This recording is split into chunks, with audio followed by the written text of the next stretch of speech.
Bonjour, je suis Jean-Luc Oringo de la société d'investissement et vous, et un de nos métiers est l'investissement locatif et patrimonial. Alors, nous avons développé une rubrique qui s'appelle les idées reçues. Vous savez, ces idées qui nous arrivent au final, on ne sait même pas d'où, et qui sont toujours considérées comme vraies, ces idées qui sont complètement ancrées dans nos têtes et que l'on ne discute même plus. Alors aujourd'hui, en tant qu'idée reçue, nous allons développer la notion de résidence principale en tant que premier investissement. Tous les professionnels de l'immobilier, les experts comptables, les banquiers, vos parents, etc. vous diront qu'il faut investir dans la résidence principale le plus tôt possible lors de votre premier investissement. Mais est-ce vraiment la règle absolue? Alors le plus simple est peut-être de prendre un exemple et de comparer un couple qui va investir dans sa résidence principale jeune et qui ne va investir que dans la résidence principale parce qu'il ne pourra pas faire autrement, et un couple qui va commencer avec de l'investissement locatif et qui va petit à petit se constituer son capital et enfin arriver à acheter sa résidence principale un peu plus tard et arriver à la retraite avec un capital que vous allez voir qui sera beaucoup plus important et des revenus locatifs. Alors prenons dans un premier temps le couple qui réalise son premier investissement dans la résidence principale. C'est un couple qui par exemple gagne 2500 € par mois à 25 ans, qui va pouvoir acheter en s'endettant au maximum un logement d'une valeur de l'ordre de 180 000 €. Quelques années plus tard, la famille grandit, il décide de revendre le premier logement et d'en racheter un second. Grâce à l'apport du premier, il va pouvoir financer un logement d'une valeur de 270 000 € si ses revenus, par exemple, sont montés à 3 000 €. Quelques années plus tard, la famille grandit encore, les revenus ont un petit peu augmenté, ils sont à 3 500 € et ils vont pouvoir se payer, aux alentours de 40-45 ans, un logement d'une valeur de l'ordre de 400 000 €. Arrivés à leur retraite, ils auront un logement complètement payé et un capital de l'ordre de 400 000 €. Alors, prenons ce même couple qui, au lieu d'investir dans la résidence principale lors du premier achat, décide d'investir dans du locatif. Ils achètent par exemple 2 studios d'une valeur de 50 000 € chacun, soit un investissement global de 100 000 €. Les loyers couvrent le crédit, leur endettement est nul et ils ont un effort d'épargne qui est quasiment nul.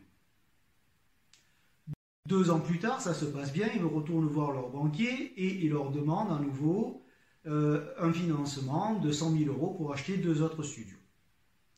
Et ainsi de suite jusqu'à un certain âge où ils décident en effet à ce moment-là d'investir dans la résidence principale. Supposons que ce soit aux alentours de 35-38 ans, ils commencent à avoir quand même investi depuis une dizaine d'années dans du locatif, ils ont une dizaine de studios, voire un petit peu plus, et ils vont pouvoir se payer, grâce, je dirais, à leur revenu mensuel, une résidence principale du même ordre de grandeur, c'est-à-dire aux alentours de 400 000 €, comme le premier couple. Ils continuent ensuite leur investissement dans du locatif et ils arriveront à la retraite, leur résidence principale payée, une grande partie des logements locatifs payés, avec un capital de l'ordre de 1,5 million, plus des revenus locatifs. Alors si l'on compare le parcours de vie de ces deux couples, le premier aura investi dans sa résidence principale à 25 ans, endetté au maximum, il ne pourra pas investir dans autre chose, il ne pourra faire que de la résidence principale toute sa vie, et investir au final 400 000 € pour arriver à la retraite avec un capital de 400 000 € et pas de revenus locatifs.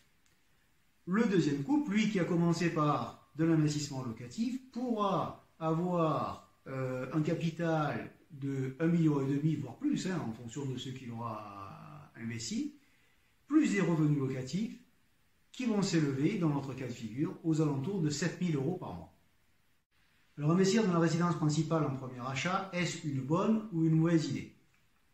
À la comparaison de ces deux couples, on ne peut pas dire que ce soit la meilleure des solutions. En revanche, il faut vouloir se lancer dans l'aventure de l'investissement locatif, bien évidemment.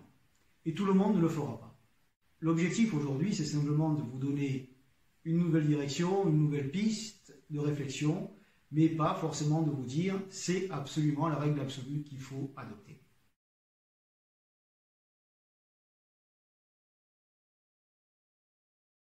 Alors nous avons réalisé un dossier que vous pourrez télécharger sur notre site sur cette notion de résidence principale en premier investissement.